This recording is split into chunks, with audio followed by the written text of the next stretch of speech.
Hi there, I'm Derek Brooks from Yamaha Motors US, and I'm the Motorcycle Product Line Manager, and we're here at Red Wing, Minnesota for the 2018 Star Days.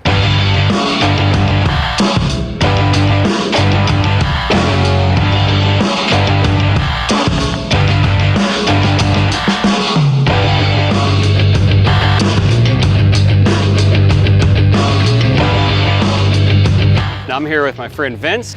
This was your first chance to demo ride the all-new Star Venture. What'd you think? Well, my first impression is that this is a wolf in sheep's clothing.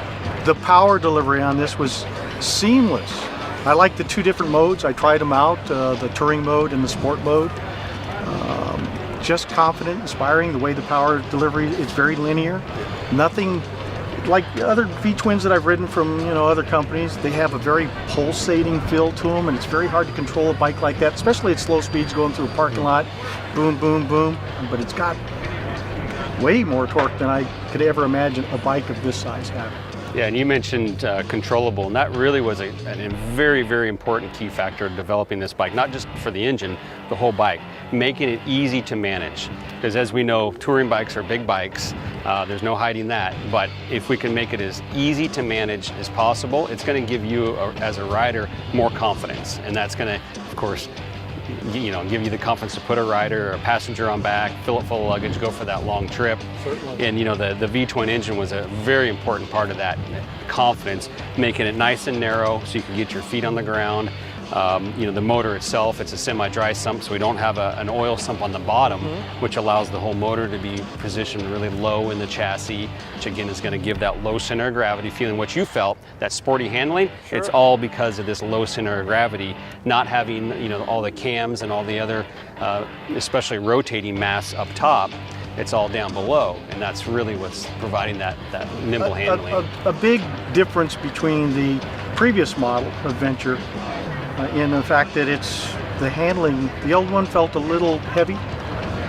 Some people said it was top heavy. This bike feels so neutral in the way it transitions, leaning into curves, driving slow through a parking lot. The weight is so stable, you don't feel it there. One of the biggest concerns I always had when touring across country was that next gas station, where's it going to be? Yep. So what is my this fuel is capacity 6.6 gallons, largest in the industry. And so that was a very, very big, almost kind of like the final deciding factor of why we went with the V-twin motor and especially not the current V-Max, because that's a downdraft intake system with the air box up here, essentially robbing fuel tank volume. Right. So by moving to a V-twin, we could go to a single side draft intake. Air box is out here, so that allows all this area up here to be fuel tank volume. Wow. So we're officially claiming 34 miles per gallon, 6.6 gallons, you can do the math, a little over 220 miles range. But I can tell you in some of our rides so far, we've gotten more than that. I did have an opportunity when we finally hit some twisties. Mark and I had made a little agreement. We were toward the back of the pack, so he'd back off, so I'd have a little more room between me and the bikes in front of me just to really see what it would do.